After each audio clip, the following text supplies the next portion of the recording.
y dejamos la palabra bendita de Dios.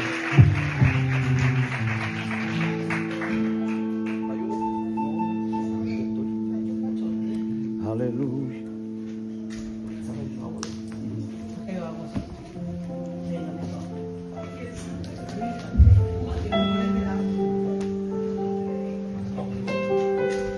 Bueno, Dios os bendiga a todos. Amén. Aleluya. Dios os siga llenando de paz y de bendición. Amén. Que la presencia del Señor no os falte a ninguno.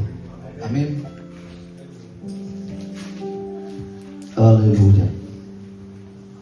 Ya puedes poner. Aleluya.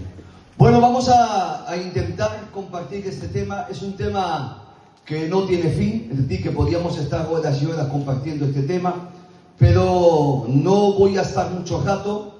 Voy a intentar de reducirlo a unos 40 minutos, 45, ¿vale? Para que podáis escucharlo. No lo voy a poder dar entero porque es imposible, pero esta semana daremos una parte y la semana que viene le daremos la segunda parte. Amén. Aleluya.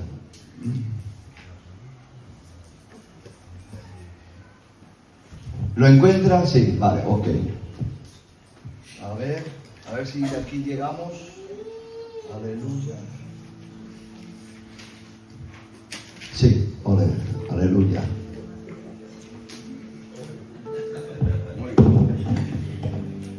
Va a decir aleluya.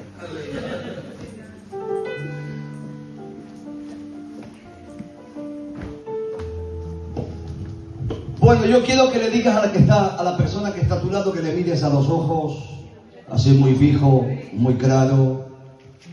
Mírale a los ojos, y tú mírale a los ojos a la que está a tu lado. Dile, ya te lo dije antes. Un aplauso a la palabra bendita del Señor.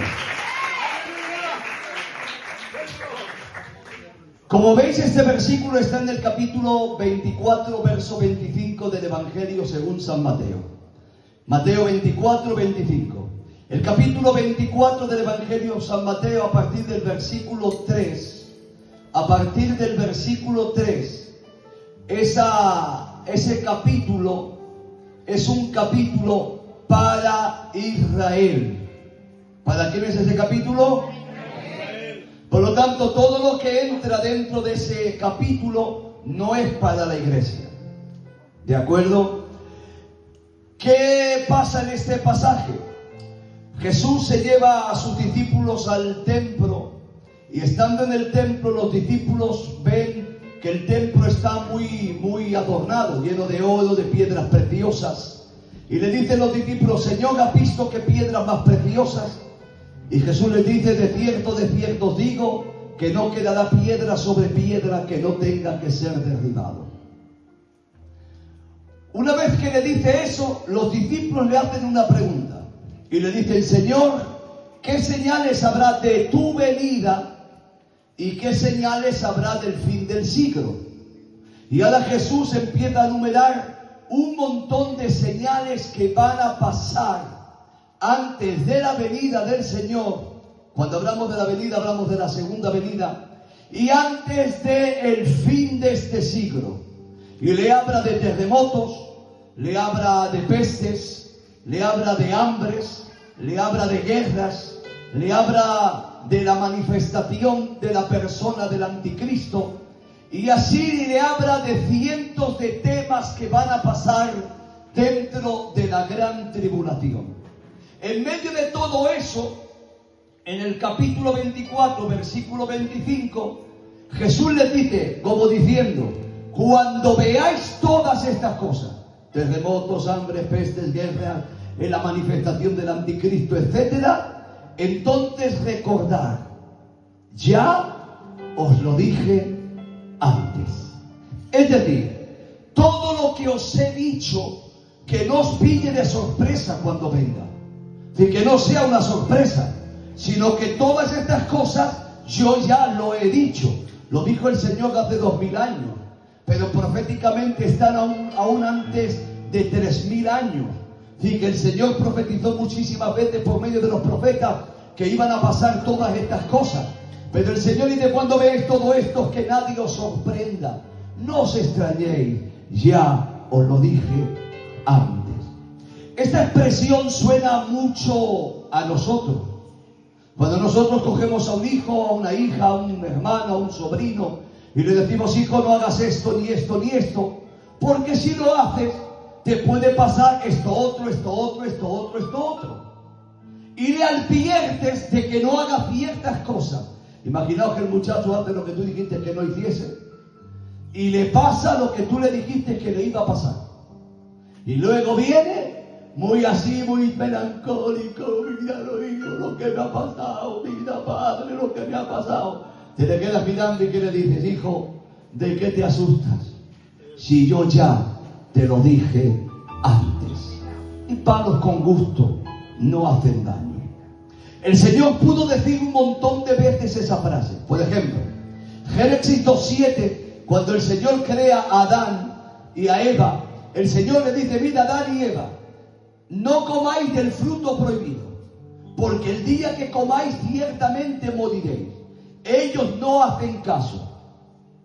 No hacen caso a Dios. Comen del fruto que Dios les dijo que no comieran. Y se aparece Dios. Y Dios les envía juicio, les envía castigo y conocen la muerte. Si ellos se hubiesen quejado y hubieran dicho, Señor, ¿por qué nos ha pasado esto? ¿Qué les hubiera dicho el Señor? Dios les hubiera dicho, ¿de qué os extrañáis? Si yo ya os lo dije antes. Génesis 4:7. El Señor le dice a Caín, Caín, el pecado está llamando a tu puerta. Si hicieses el bien serás enaltecido, pero si el mal hiciese, sufrirás las consecuencias.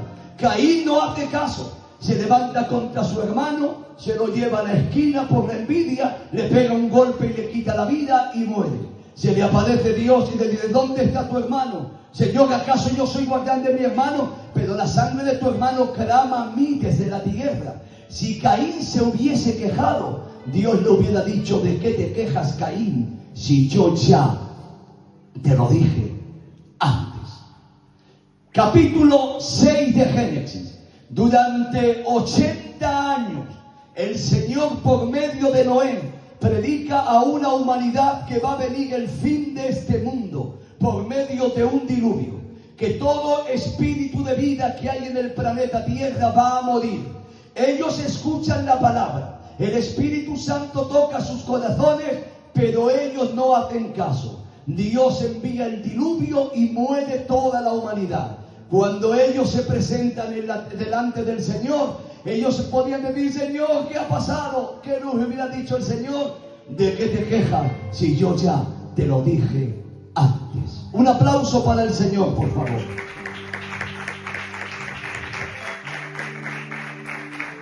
Lucas 19:41, Jesús se queda mirando Jerusalén y sale llorando. Y al verla llorando le dice, Jerusalén, Jerusalén, que matas a los profetas y apedreas a los que te son enviados. ¿Cuántas veces quise juntado como la gallina junto a sus polluelos debajo de sus alas y no quisiste? He aquí que vendrán días en los cuales saldréis grandes lamentaciones. Año 29 de nuestra era.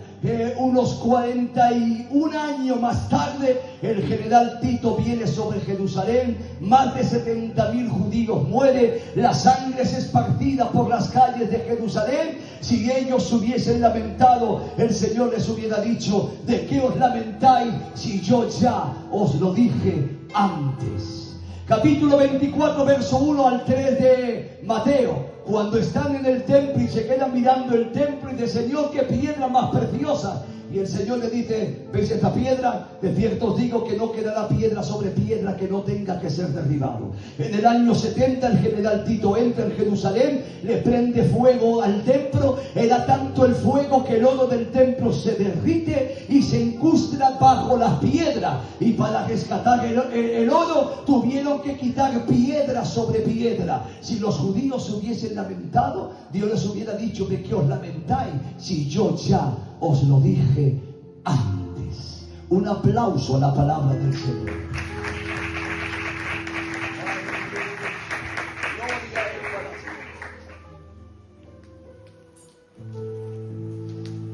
¿Saben ustedes que el Señor hace muchos tiempos como 2000 años en ese pasaje. 2000 años hace que el Señor, más de 2000 años, 2700 años, el Señor avisó al planeta Tierra que iba a venir el fin del mundo, que la Tierra iba a sufrir un castigo. Y el Señor lo profetizó en el libro de Daniel capítulo 9, verso 24 al 27. ¿De qué nos habla en ese capítulo? Nos habla de las famosas 70 semanas. 70 semanas por día son 490 días. El Señor estaba diciendo: yo voy a enviar un juicio sobre el planeta Tierra, pero le voy a poner un tiempo llamado el tiempo crono. Dios vive en el tiempo kairos. El tiempo kairos es el tiempo de Dios. Dios no vive en el tiempo. Dios, para Él siempre es el hoy. No existe el ayer y no existe el mañana. Él siempre existe en el hoy. Nosotros vivimos en el tiempo crono y tenemos un tiempo. Por eso Dios, adelante, pasar. Un aplauso para el Señor. Fuerte, sin miedo. Ponme esto sabroso.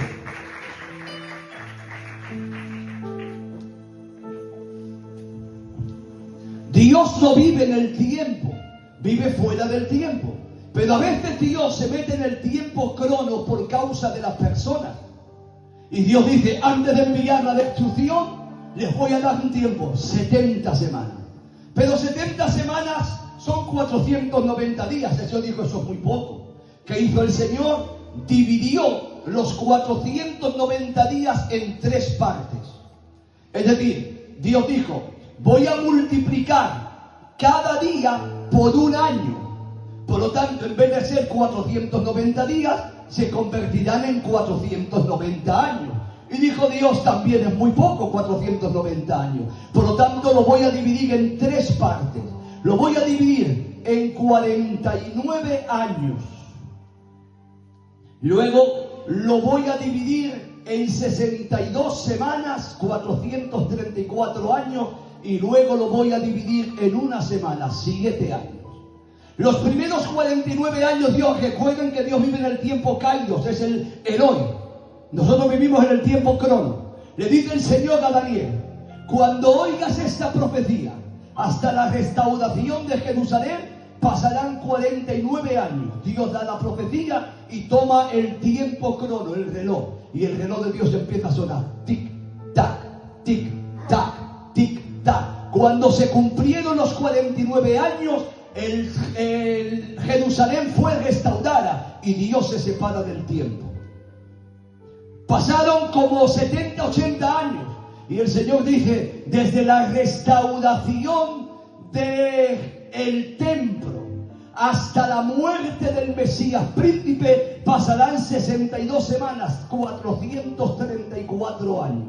Cuando el templo se reedificó por medio de Esdras, Dios volvió a coger el tiempo y lo colocó y empezó a sonar el tiempo. Tic, tac, tic, tac. Cuando Cristo muere en la cruz, exactamente se cumplieron 434 años.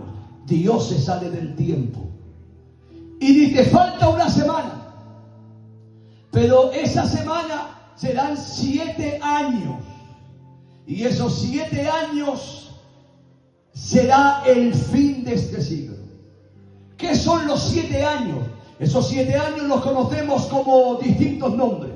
Los conocemos como la tribulación y gran tribulación. ¿Por qué tribulación? Porque esos 7 años se parten en 2 partes. 3 años y medio y 3 años y medio. 3 años y medio donde hay una tribulación, pero otros 3 años y medio donde hay una gran tribulación.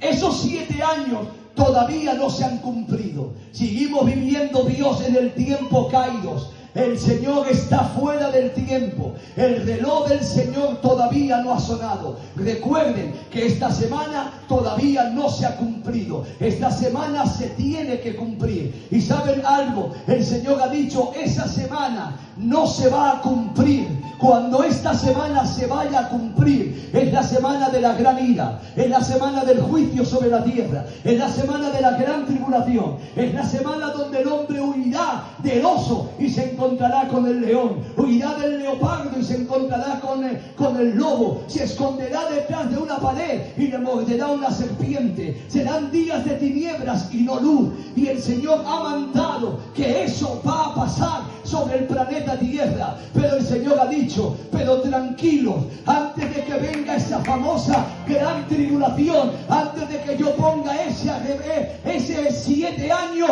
yo haré algo. Me llevaré a mi iglesia para que viva conmigo a una eternidad y no sufra la gran tribulación. Dios libró a Noé del grande catástrofe del diluvio. Dios libró a Lot de la gran lluvia de fuego y azufre. Dios va a librar a la iglesia de una famosa gran tribulación que va a venir sobre el planeta Tierra. Y la iglesia, los hijos de Dios, se van a ir con el Dios Todopoderoso. Hay gente que no cree en el arrebatamiento. Me dice, bueno, aquellos que no creen en la gran tribulación, en el arrebatamiento, no es que no crean al 100%, creen que el arrebatamiento va a pasar, pero que va a pasar en tiempos distintos. ¿Por qué creen? Porque aunque la Biblia no hable mucho de la gran tribulación, o del arrebatamiento, perdón, pero sí hay textos que hablan del arrebatamiento. Miren, yo os voy a poner 5 capítulos que hablan del arrebatamiento. Primer capítulo, Juan 14, del 1 al 6. Jesús dijo, no se turbe vuestro corazón, creéis en Dios, creed también en mí. En la casa de mi Padre muchas moradas hay. Si así no fuera, yo lo hubiera dicho. Me voy pues a preparar un lugar para vosotros. Y si me fuese y preparase lugar, noten ahora, volveré, os tomaré a mí mismo, para que donde yo esté, vosotros estéis conmigo. Sabéis dónde voy y sabéis el camino. Tomás dijo, no sabemos dónde vas, ¿cómo pues podremos saber el camino? Jesús dijo, yo soy el camino, yo soy la verdad y yo soy la vida, y nadie va al Padre si no es por mí. Primer pasaje que habla del arrebatamiento. Segundo, Primera de Corintios capítulo 15, verso 51 hacia adelante. Pablo dice, he aquí os digo un misterio. No todos dormiremos, pero sí todos seremos transformados. En un momento, en un abrir y cerrar de ojos, a la final trompeta, pues sonará la trompeta. Los muertos en Cristo resucitarán. Y luego nosotros los que vivimos seremos transformados. Y cuando esto corruptible se haya vestido de incorrupción y esto mortal se haya vestido de inmortalidad, entonces se cumplirá la palabra, sorbida es la muerte en victoria. Tercer pasaje que nos habla del arrebatamiento. Primera de Tesalonicenses capítulo 4, verso 10 hacia adelante. El apóstol Pablo dice, no quiero, hermanos míos, que ignoréis como cuando erais gentiles que os extraviaban hacia los ídolos mudos. Si Jesús murió, Él también resucitó y un día traerá a los que durmieron en Él. Porque el Señor mismo, con voz de mando, con voz de arcángel y trompeta de Dios, descenderá del cielo y los muertos en Cristo resucitarán primero. Y nosotros, los que vivimos, seremos arrebatados para recibir al Señor en el aire y así estaremos siempre con el Señor. Amén. Cuarto pasaje que habla del arrebatamiento. Apocalipsis 3:11.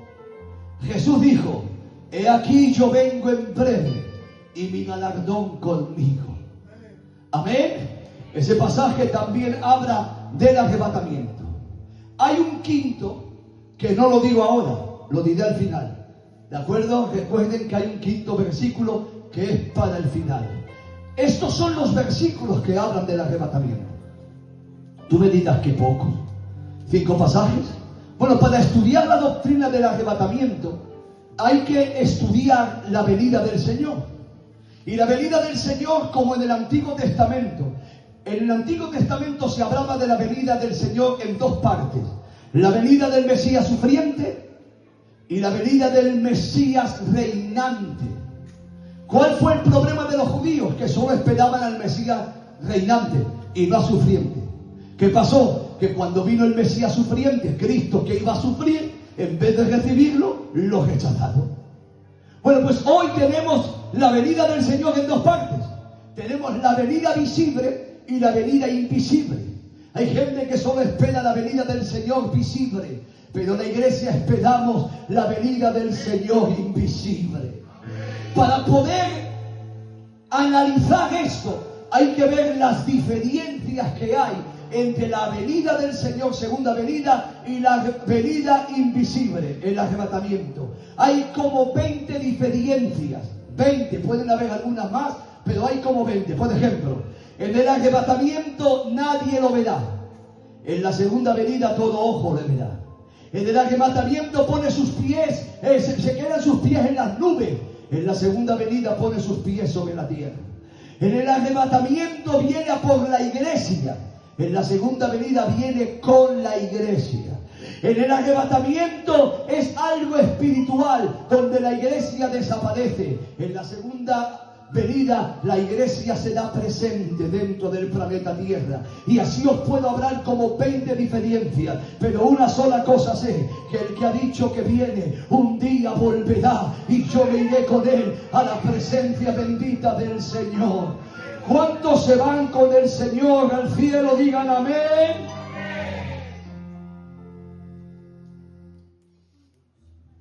Ahora, si usted me pregunta, ¿qué señales hay del arrebatamiento? Pregúntemelo. Ninguna. ¿Qué falta por cumplirse? Dígamelo. Nada. Porque el arrebatamiento no tiene señales. El arrebatamiento es algo inminente. El Señor aparece, se lleva a la iglesia y se acabó. Por lo tanto, no hay señales. Todas las señales que os he dicho del capítulo 24 no es para el arrebatamiento, es para la segunda venida. Por lo tanto, no tenemos señales. Dile al que está a tu lado, no tenemos señales. Ahora, si no tenemos señales, yo quisiera hablaros de acontecimientos que van a pasar, digan conmigo, en la gran tribulación. Por lo tanto, la iglesia ya no está. Ahora, para que pase eso en la gran tribulación, lo tenemos que ver en nuestros días. Por eso yo le pongo señales anticipadas. ¿Por qué señales anticipadas? Miren, cuando se pone, por ejemplo, en España, en los Estados Unidos no es así, pero en España sí. Cuando vemos un semáforo, vemos que está verde, y de pronto se pone amarillo. ¿Qué te dice el amarillo? ¿Que viene cuál? El rojo. El amarillo no es el rojo, pero el amarillo si no tienes posibilidad de frenar, dice, pásalo, no pasa nada. Pero te dice, cuidado que viene el rojo. Pero el rojo te dice, párate. El amarillo es un anuncio de que viene pronto el rojo. Bueno, pues hay señales que van a pasar dentro de la gran tribulación que nunca pasarían si no la vemos en nuestro tiempo. Por eso os voy a hablar de dos. Número 1. Apocalipsis capítulo 6 nos habla de un jinete. Y del primer sello se abre y aparece un jinete vestido de blanco. Abraham. Un jinete en un caballo blanco. Ese jinete viene con un arco en sus manos. Y la Biblia dice, y viene venciendo para vencer. Hay gente que a este jinete lo ha confundido como Cristo, pero este jinete no habla de Cristo, habla de lo contrario de Cristo, el anticristo. Ahora, ¿por qué viene en un caballo blanco? Porque el caballo es símbolo de poder. Exactamente, este personaje va a venir con 3 poderes: poder militar, poder económico y poder político. Tiene que tener 3 poderes para que pueda convertirse en el anticristo, en el personaje que en la gran tribulación va a gobernar el mundo. Poder político, poder militar y poder económico. Por eso, hermanos, es imposible que alguien tenga esos poderes de la noche a la mañana. ¿Ustedes creen que de la noche a la mañana uno puede tener poder económico, poder político y poder militar? Para poder tener político tiene que nacer. Segundo, tiene que estudiar. Y tercero, tiene que ir escalando peldaños. Para tener poder militar, tiene que nacer. Tiene que crecer. Tiene que estudiar y tiene que subir peldaños. Para tener poder económico, si no nace en una casa archimillonaria, es imposible que alguien de la noche a la mañana se vuelva archimillonario, no millonario, porque con 1 millón de euros ya dicen que eres millonario. Tienes que tener miles de millones de euros para poder ser un personaje que sea como este que el mundo espera, el famoso anticristo. Por lo tanto, de la noche a la mañana, ese personaje no puede nacer. Ese personaje va a ser poseído por el propio Lucifer, Satanás. Y ¿saben algo? Satanás no sabe el mañana, sabe el hoy y el ayer. Jesús dijo: el día de mi venida nadie lo sabe, ni aun los ángeles del cielo. Por lo tanto, si los ángeles no lo saben, la iglesia no lo sabemos, los ministerios no lo saben, el diablo tampoco. El diablo tiene que intuir, tiene que pensar cuándo puede venir Cristo a por la iglesia. Porque cuando la iglesia desaparezca, yo tengo que presentar a este personaje. Por lo tanto, ese personaje tiene que nacer antes de que Cristo venga a llevarse a la iglesia.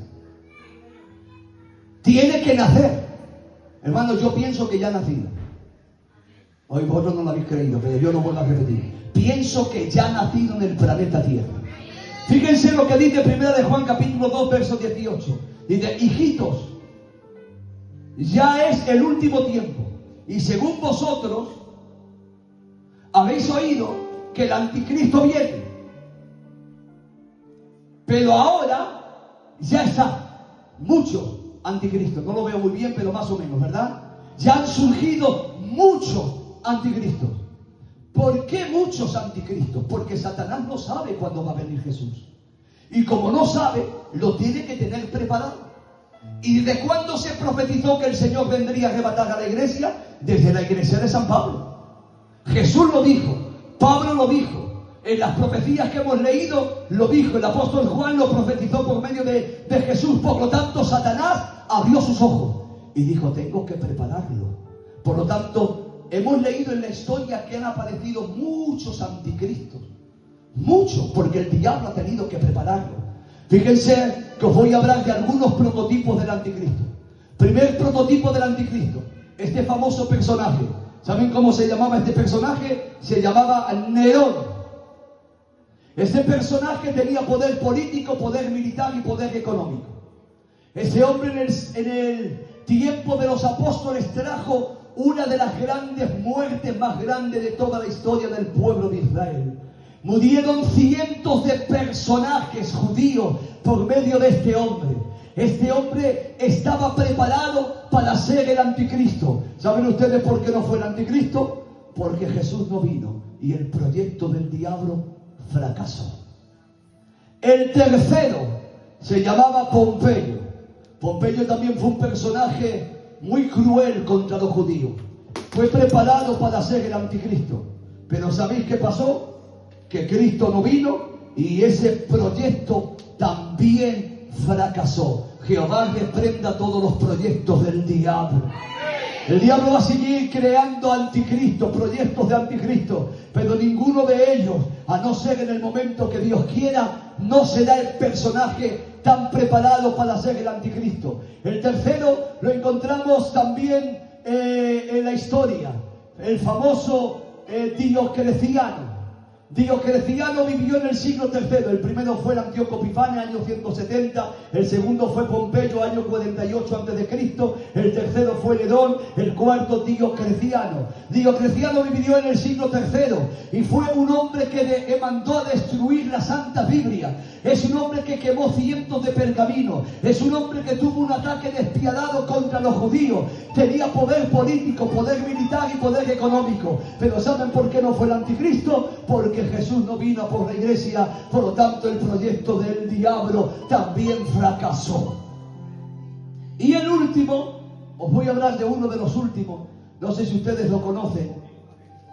¿Cómo se llamaba? Adolfo Hitler. Adolfo Hitler tenía los tres poderes: poder político, poder económico, poder militar. Tuvo un ataque tan despiadado contra los judíos que mató a 6 millones de judíos. Y entre ellos, según la historia, casi 1 millón de gitanos. Tuvo un ataque despiadado. El mundo le temblaba. Este famoso Hitler levantó grandes cosas contra el pueblo del Señor. Era el hombre preparado para que fuese el anticristo. ¿Saben por qué no fue? Porque Jesús no vino. Y como Jesús no vino, el proyecto de Satanás también fracasó. Este nombre que veis ahí se llama Michael Schmiller. Michael Schmiller fue un personaje de hace una década. Este personaje, o de 15 años, tenía un proyecto conocido como el 666. Le decía, vota al 666. Este hombre decía, tengo un proyecto para solucionar todos los problemas del mundo. Tengo un proyecto de economía que trata de 1 billón de billones de dólares. Es decir, 1 billón sobre 1 billón de dólares. No sé cuántas cifras tiene eso. Pero tenía un proyecto super, extra, mega, plus, grandioso. Y decía que podía terminar con todo el problema del planeta Tierra. ¿Sabéis qué pasó? Que como Cristo no vino, el proyecto de este personaje también fracasó. Y como ese, han habido muchísimos. Hubo un hombre que se llamaba José María de Miranda, no sé si lo habéis recordado. Yo a ese hombre lo conocí. Lo vi en Puerto Rico, era puertorriqueño. Lo vi que llegaba en una limusina en un lugar, y cuando lo vi salir, digo, José María de Miranda. Me quise acercar y salieron 2 monstruos así. Y dije, no te acerques. Este hombre fue preso, y leyó la Biblia en la cárcel, y leyó la historia de Pablo, y dijo, yo soy Pablo. Y todo el mundo le creyó. Viendo que le creían, estudió la biografía de Jesús, y dijo, yo soy Jesús. Y todo el mundo le siguió. Mucha gente le siguió. Y dijo, si creen que soy Jesús, ahora voy a ser el anticristo. Y dijo que era el anticristo. Se marcó con el 666. Tuvo iglesias en muchos lugares del mundo. En España tuvo iglesias. En Madrid, detrás de la iglesia de Cañón Roto, había una iglesia de él llamada el 666. Algún ministerio de España, cristiano, pastor, al verlo le creyó y se marcó con ese número en su frente, él y su familia, diciendo, este es mi padre. El mundo llegaba a creerle. ¿Saben qué pasó? Tuvo un accidente, murió, y no fue el anticristo. ¿Saben por qué no es el anticristo? Porque Cristo no ha venido por la iglesia. Iglesia, descansa. La Biblia dice que hay quien en su tiempo está deteniendo la aparición del anticristo. Y ese que lo detiene es la iglesia y el Espíritu Santo que vive dentro de la iglesia. Mientras esté aquí la iglesia, el anticristo no va a aparecer. Pero cuando la iglesia desaparezca, porque Cristo se la lleve, aparecerá el anticristo para engañar a la humanidad. Jehová reprenda todas las obras del anticristo en el nombre de Jesucristo. Amén. Segundo señal como anticipada. Un proyecto conocido como el 666. Hace 20 años hubiéramos oído la palabra 666 y a todos se nos hubiera puesto la carne de gallina. ¿Sabéis por qué no os asustáis? Porque hoy el 666, ese número, ya es común. Lo vemos en cualquier sitio. Lo vemos en discotecas, lo vemos en marcas de ropa, lo vemos en marcas de tabaco, lo vemos en muchos lugares, incluso en personajes. Si la memoria no me falla, creo que se ha acabado de hacer un edificio y le han puesto en la torre 666. Hay iglesias que tienen el número 666, porque ya el 666 se nos ha hecho común. Pero fíjense, espacio económico europeo. Espacio económico europeo. Es un proyecto. Este proyecto, si ustedes lo ven, empieza por 3 iniciales. Espacio económico europeo.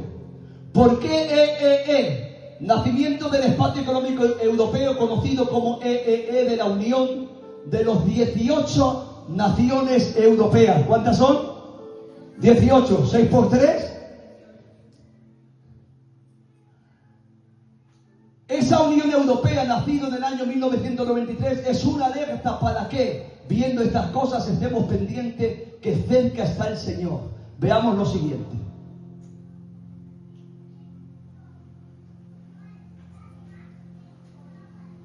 Nacimiento del espacio económico europeo. Dice, 18 naciones igual a 666, 18. La Unión Europea ya hizo el Tratado del Espacio Económico Europeo por EEE. Y esta organización tiene 66 miembros directivos que se reúnen, qué casualidad, cada 6 meses. 6, 6, 6. ¿Y esta unión para qué es? Es para hablar de todos los problemas que hay en el mundo. Espacio económico europeo. 18 naciones, 15 naciones europeas, 3 naciones norteamericanas. Ese proyecto se conoce como EEE. La palabra primera quiere decir escaisol. Y en el número es el 600. 60 es hexaconta. Numéricamente es el 60. Y la otra numéricamente es ex, que quiere decir 6. Sumándolo te da 666. Se da casualidad, ¿verdad? Pero las casualidades en Dios no existen. ¿Saben ustedes lo que es el sistema ASCII?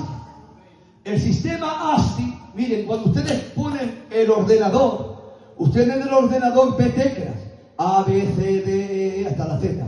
Luego ve números y ve símbolos. Realmente cuando usted toca una tecla, no sale, el ordenador no recibe la letra de esa tecla, porque hay un sistema que lo creó Bill Gates III, o Bill Gates, ¿verdad? Bill Gates. A mí me gusta más decir Bill Gates III. Cuando usted toca la letra, no sale una letra, sale un número. Cuando usted pone un DVD, el sistema ASCII reconoce cada color, cada imagen, y la transporta a su número ASCII. Y el número ASCII da a luz lo que usted ve en la pantalla. Todo funciona por el medio del sistema ASCII. Qué extraño que Bill Gates III fue el que creó este sistema. ¿Y ahora por qué? Porque fíjense, el nombre de Bill Gates, la palabra B, es el número 66. La palabra I es el número 73. La palabra L es el 76. La segunda palabra L es 76. La G 71. La A 65. La T 84. Dice, note cómo casualmente este número es 6. Se repite 6 als más 69 veces. Es decir, ¿saben cuánto es la suma de todas esas letras? La suma son 633. No, 63. Entonces dirá, abuelo, está equivocado. Bill Gates, la suma en el sistema ASCII es 663. Pero claro, no dice Bill Gates solo. Dice Bill Gates tercero, porque a la suma 663 le pones el 3, te da 666. Será casualidad, ¿verdad? Pero esa es una voz de la calle que nos está diciendo, iglesia preparado, Cristo viene a por la iglesia. Un aplauso para el Señor, por favor.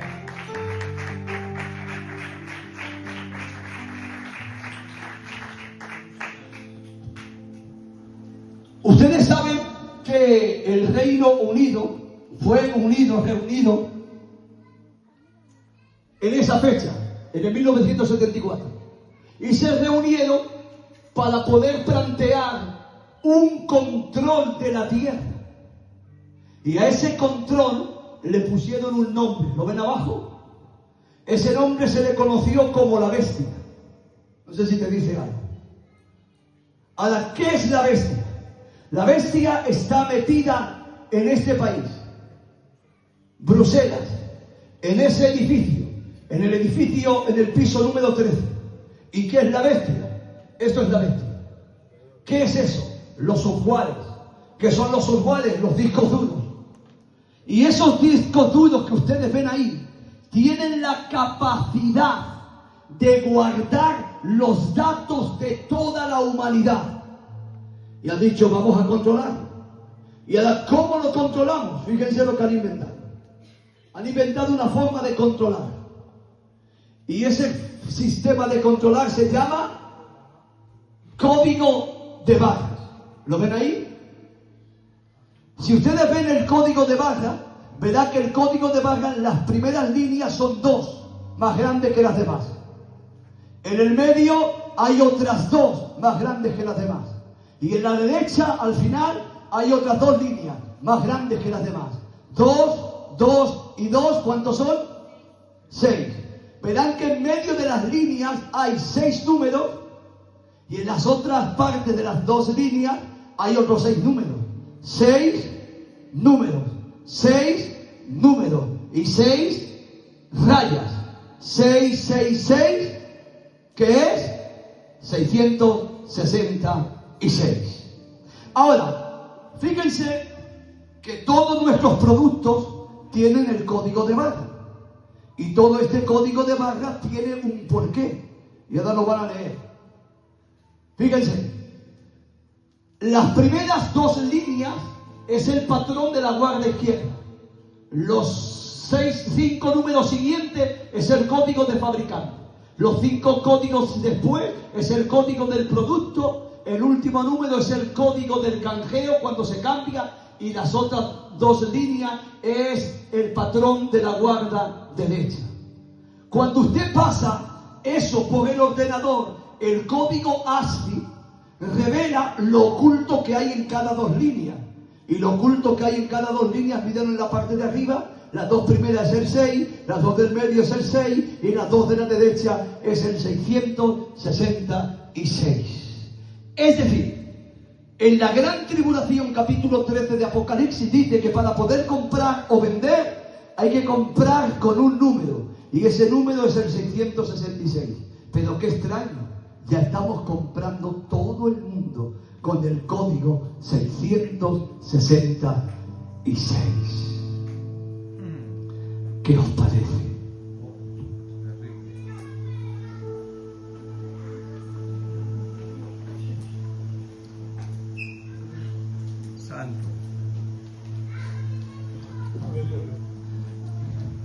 ¿Saben lo que es esto?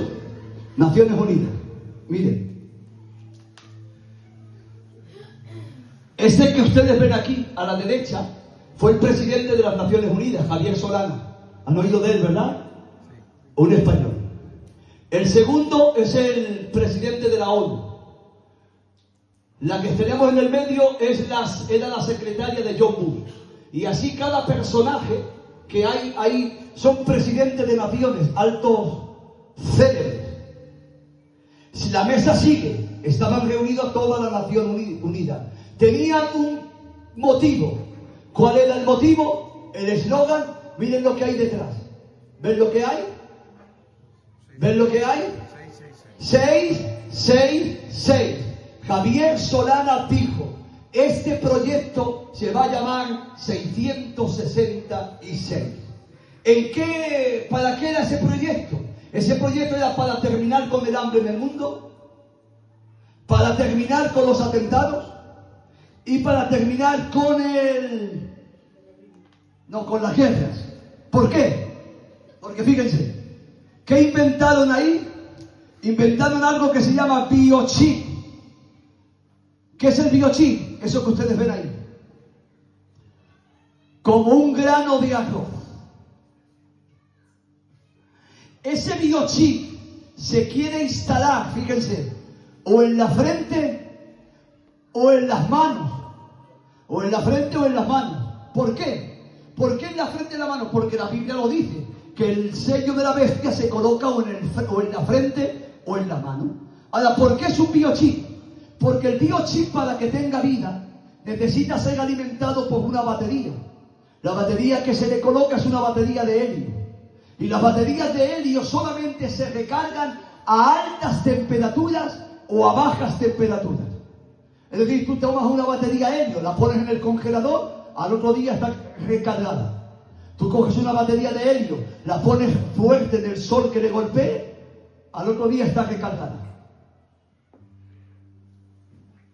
¿Y ahora por qué se coloca en la frente y en la mano? Cuando usted toma la temperatura de un niño, ¿dónde le mira? ¿En la frente o aquí, verdad? Porque son las dos partes del cuerpo donde la temperatura más alta y más baja se puede controlar. Y el Señor dijo, ahí se colocará el biochip. Ahora, ¿para qué ese biochip? Ese biochip va a tener todos los datos de tu persona.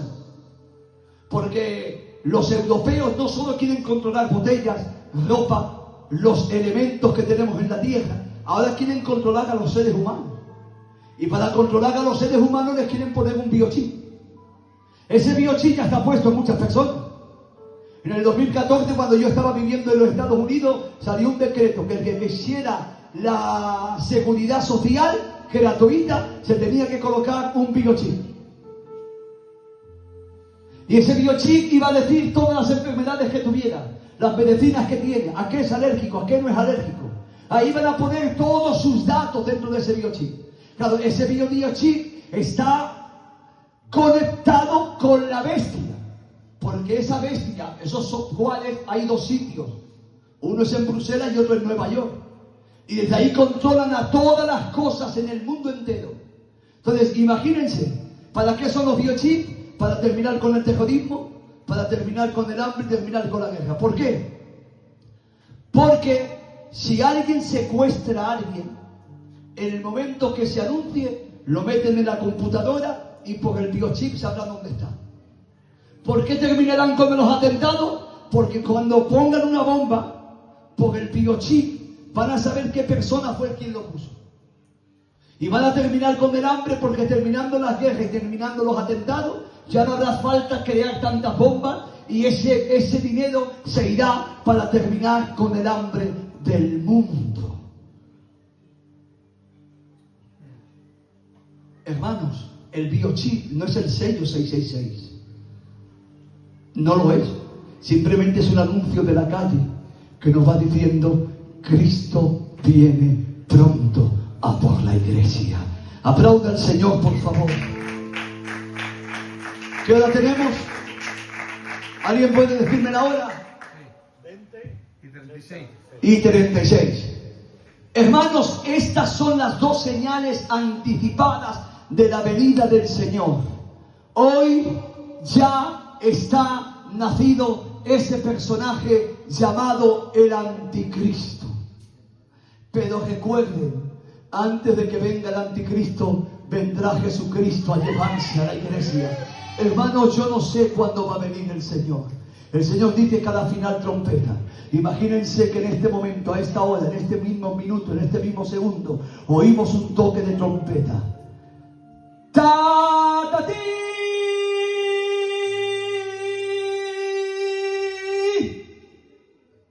Imagínense que ese sonido haya sido de verdad.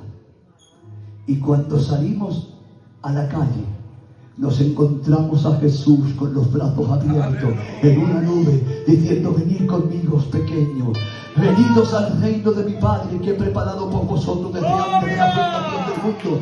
El Señor va a venir a llevarse a la iglesia, y un día el Señor se va a llevar a la iglesia. Fíjense, ahí está la iglesia. Venla, venla, venla, venla, ven. ¿Ven aquella rubia que hay allí con el jersey rosa? ¿La ven? Esa es mi mujer. Está de rosa, está de rubia. Bueno, en el cielo tal vez sea rubia. ¿Ven aquel que está en la izquierda? Ese soy yo.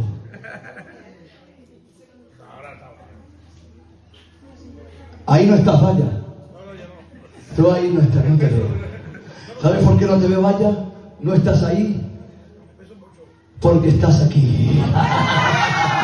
El Señor te llevó al reino de los cielos. Iglesia, Cristo viene a por la iglesia. Espéralo, espéralo. Él viene pronto a por la iglesia. Estate preparado. El que ha de venir vendrá y no tardará. Hasta aquí el tema de esta tarde. La semana que viene tocaremos el segundo tema, que es mucho más escalofriante. No te lo pierdas. Invita a alguien a que venga a escuchar el segundo tema para la gloria bendita del Señor. Un aplauso y que Dios os bendiga.